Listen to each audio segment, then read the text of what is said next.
사도행전 22장. 형제들과 어르신 되시는 동포 여러분, 이제 내가 해명하는 것을 잘 들어주시기 바랍니다. 그들은 바울이 히브리 언어로 말하는 것을 듣고는 이내 조용해졌습니다. 그러자 바울이 계속 말했습니다.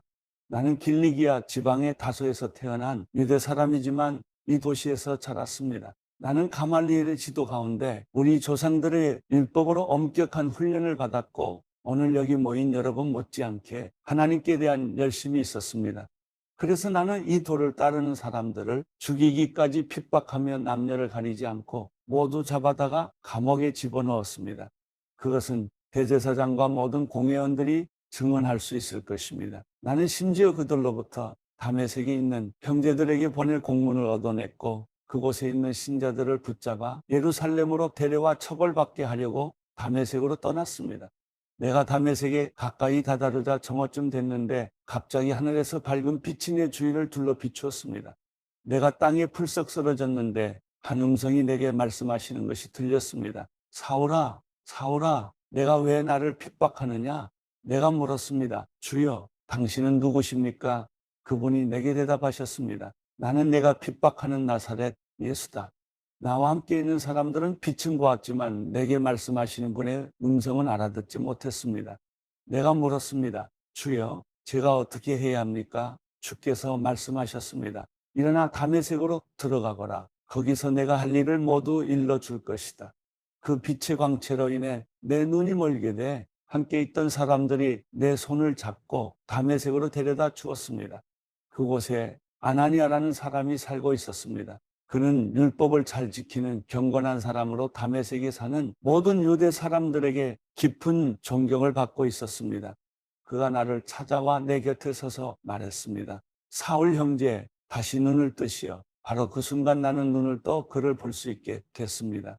그러자 아나니아가 말했습니다. 우리 조상들의 하나님께서 당신을 선택해 그분의 뜻을 알게 하시고 의로우신 그분을 보게 하시고 그분의 입에서 나오는 음성을 듣게 하셨습니다.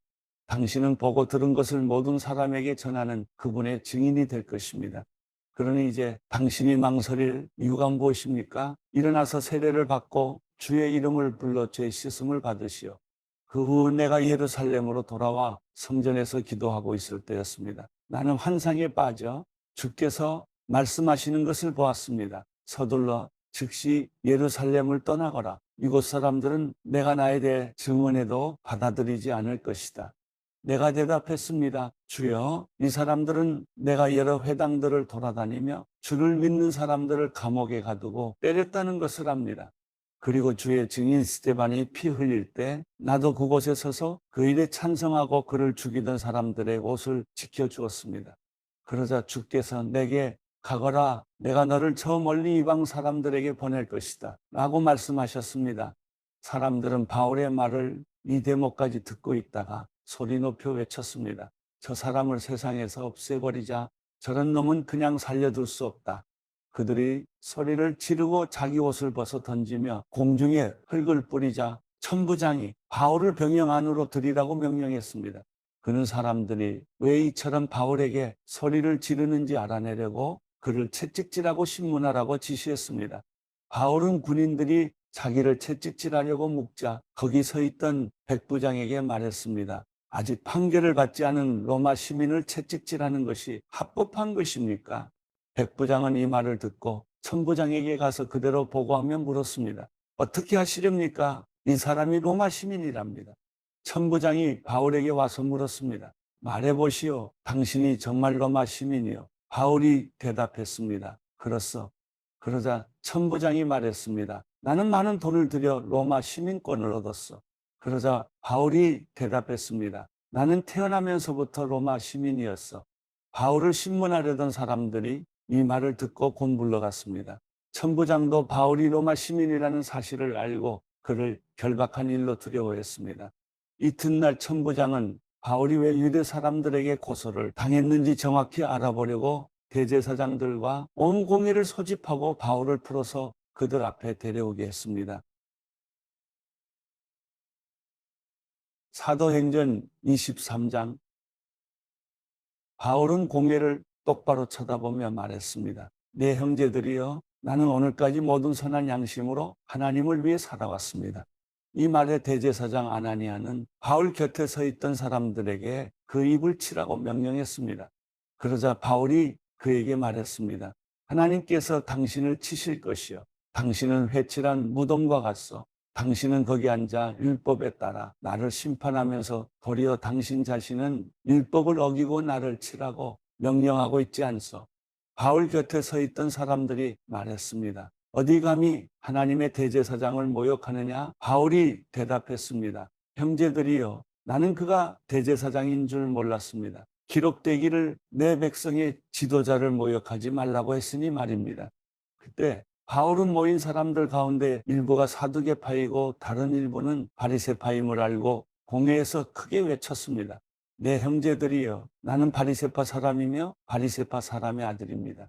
나는 지금 죽은 사람들이 부활할 것이라는 소망 때문에 재판을 받고 있습니다. 그가 이렇게 말하자 바리새파 사람들과 사두개파 사람들 사이에서 논쟁이 일어나 회중은 반으로 나뉘었습니다. 사두개파 사람들은 부활이 없으며 천사나 영도 없다고 주장하는 반면 바리새파 사람들은 그 모든 것을 인정했기 때문입니다. 그래서 큰 소동이 일어났습니다. 바리새파 율법학자 몇몇이 일어나 격렬하게 논쟁하며 말했습니다. 우리가 보니 이 사람은 잘못이 없어. 혹시 영이나 천사가 그에게 말한 것이라면 어쩌겠소? 논쟁이 점점 커지자 천부장은 바울이 그들에게 찢겨 죽지 않을까 염려해 군인들로 내려가 바울을 그들 가운데서 빼내 병영 안으로 데려가라고 명령했습니다. 그날 밤 주께서 바울 곁에 서서 말씀하셨습니다. 담대하여라. 내가 예루살렘에서 나에 대해 증언한 것 같이 로마에서도 나에 대해 증언해야 할 것이다. 이튿날 아침 유대 사람들이 음모를 꾸미고 바울을 죽일 때까지는 먹지도 마시지도 않겠다고 맹세했습니다. 이러한 음모에 40명이 넘는 남자들이 가담했습니다. 그들은 대제사장들과 장로들에게 가서 말했습니다. 우리가 바울을 죽이기 전에는 아무것도 먹지 않겠다고 굳게 맹세했습니다. 그러니 여러분과 공회는 그 사건에 대해 우리가 더 정확히 알아보고 싶다는 핑계를 대고 그 사람을 여러분 앞에 데려올 수 있도록 천부장께 탄원해 주십시오. 그가 이곳에 도착하기 전에 죽일 수 있도록 준비해 두었습니다. 그런데 바울의 조카가 이 음모에 대해 듣고 병영으로 들어가서 바울에게 말해 주었습니다. 그러자 바울은 백부장한 사람을 불러 말했습니다.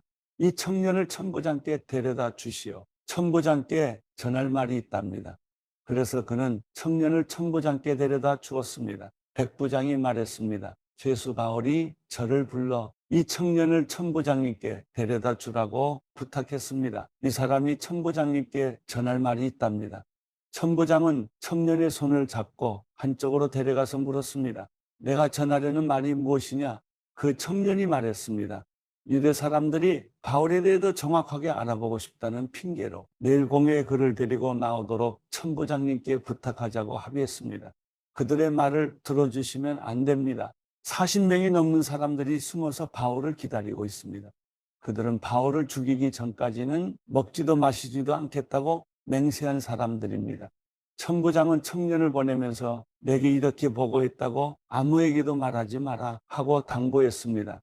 그러고 나서 천부장은 백부장 2명을 불러 명령했습니다. 보병이 100명, 마병 70명, 창을 쓰는 병사 200명을 파견대로 무장시켜 오늘 밤 9시에 가이사랴로 떠날 준비를 하라. 또 바울을 벨릭스 총독에게 안전하게 호송할 수 있도록 그를 태울 짐승도 마련하라. 그러고 나서 천부장은 이렇게 편지를 썼습니다. 글라우디오 루시아가 벨릭스 총독 각하께 문안드립니다. 이 사람은 유대 사람들에게 붙잡혀 거의 죽을 뻔했습니다. 그러나 그가 로마 시민임을 알고 제가 군대를 동원해 그를 구해냈습니다. 그들이 왜 이 사람을 고소하는지 알고 싶어서 유대 사람의 공회에 데려가 보았습니다. 그런데 알고 보니 그 고소는 그들의 율법에 관한 문제였지 사형이나 징역에 해당되는 죄목은 없었습니다. 이 사람을 반대하는 음모가 진행되고 있다는 보고를 듣고 바로 각하께 이 사람을 보냅니다. 고소인들에게는 그에 대한 사건을 각하께 상정하라고 명령해 두었습니다. 그리하여 군인들은 그 명령을 수행해 밤중에 바울을 데리고 안디바드리까지 갔습니다. 이튿날 그들은 마병에게 바울을 호송하게 하고 자기들은 병영으로 돌아갔습니다. 마병들은 가이사랴에 도착하자 총독에게 편지를 전하고 바울을 넘겨주었습니다. 총독은 편지를 읽어본 뒤 그에게 어느 지방 출신이냐고 물었습니다. 길리기아 출신임을 알게 된 총독은 바울에게 말했습니다. 너를 고소하는 사람들이 이곳에 도착하는 대로 내 변명을 듣도록 하겠다. 그러고 나서 그는 바울을 헤롯의 관저에 가둬 지키라고 명령했습니다. 사도행전 24장. 5일이 지나자 대제사장 아나니아가 몇몇 장로들과 더둘로라는 변호사를 데리고 가이사랴에 내려왔습니다. 그들은 총독 앞에서 바울을 고소했습니다. 바울이 불려 나오자 더둘로가 그 사건을 벨릭스 앞에 고소해 말했습니다. 우리는 각하의 다스림 아래서 오랫동안 태평성대를 누리고 있습니다. 각하의 성견지명은 이 나라의 개혁을 가져다 주었습니다. 벨릭스 각하, 저희는 언제 어디서나 이것에 대해 깊은 감사를 드리고 있습니다. 이제 더 이상 각하께 폐가 되지 않도록 간단히 말씀드리겠으니 각하께서는 관용을 베푸셔서 저희 말을 들어주시기 바랍니다. 저희가 알아보니 이 사람은 전염병 같은 사람으로 온 세상에 퍼져 있는 유대 사람들 가운데 폭동을 일으키는 사람입니다. 그는 나사렛 이단의 우두머리이며 심지어 성전까지 더럽히려고 했습니다. 그래서 저희가 붙잡은 것입니다. 각하께서 직접 조사해 보시면 저희가 고소하는 이 모든 내용이 사실임을 아시게 될 것입니다. 다른 유대 사람들도 이것이 사실임을 주장하며 이 고소를 지지했습니다. 총독이 바울에게 말하라고 손짓하자 바울이 대답했습니다. 저는 각하께서 몇 년 동안 이 나라의 재판관이셨던 것을 알고 이제 기쁜 마음으로 제 자신을 변호하고자 합니다.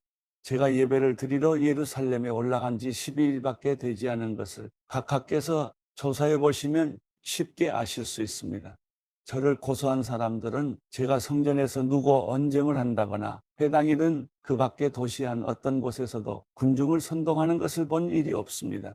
그러니 그들은 자기들이 지금 고소한 내용을 각하께 충분히 증명할 수 없는 것입니다.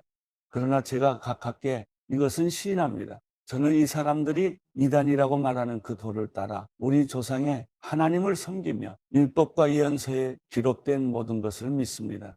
또 이 사람들과 마찬가지로 하나님께 같은 소망을 두고 있으니 그것은 의인과 악인의 부활이 있을 것이라는 것입니다. 그렇기 때문에 저는 하나님과 사람 앞에서 항상 거리낄 것 없는 양심을 지니려고 애쓰고 있습니다. 저는 제 민족에게 구제금을 전달하고 예물도 드리려고 여러 해 만에 예루살렘에 왔습니다. 이들은 제가 성전에서 정결 의식을 행하고 예물 드리는 것을 보았습니다. 그때 제 주위에는 군중도 없었고 저는 어떤 소란에도 개입되지 않았습니다. 그 자리에는 다만 아시아 지방에서 온 몇몇 유대 사람들이 있었는데 만약 저를 고소할 일이 있었다면 그들이 직접 고소 내용을 들고 여기 각하 앞에 와 있어야 할 것입니다. 그렇지 않다면 여기 있는 이 사람들이라도 제가 유대 공회 앞에 섰을 때 무슨 제목을 발견했는지 말해야 할 것입니다. 저는 다만 이 사람들 앞에 서서 내가 오늘 여러분 앞에 재판을 받는 것은 죽은 사람의 부활에 대한 문제 때문이다라고 한마디 외쳤을 뿐입니다.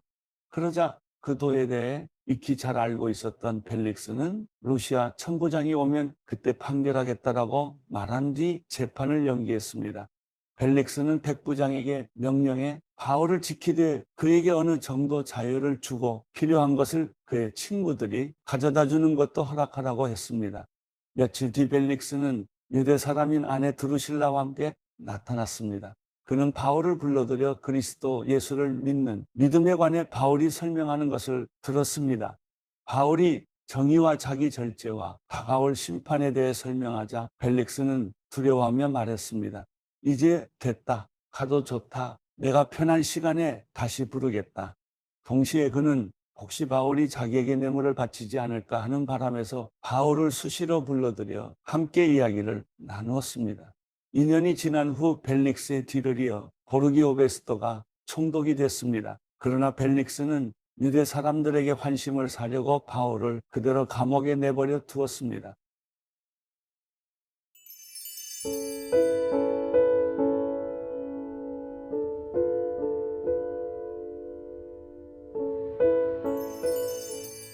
시편 13편 오 여호와여, 얼마나 더 나를 잊고 계시겠습니까? 영원히 그리하시렵니까? 주의 얼굴을 얼마나 더 내게서 감추시겠습니까? 언제까지 내가 걱정해야 하며 언제까지 내가 슬퍼해야 합니까? 도대체 얼마나 더 내 적들이 내 위에 있겠습니까? 오 여호와 내 하나님이여, 나를 보시고 응답하소서. 내 눈을 뜨게 하소서. 내가 죽음의 잠에 빠질 것 같습니다. 그러면 내 적이 내가 그를 이겼다 하고 내가 흔들릴 때 나를 괴롭히던 사람들이 기뻐할 것입니다. 그러나 나는 주의 변함없는 사랑을 믿습니다. 내 마음이 주의 구원을 기뻐합니다. 주께서 내게 은혜를 베푸셨으니 내가 여호와를 찬송할 것입니다.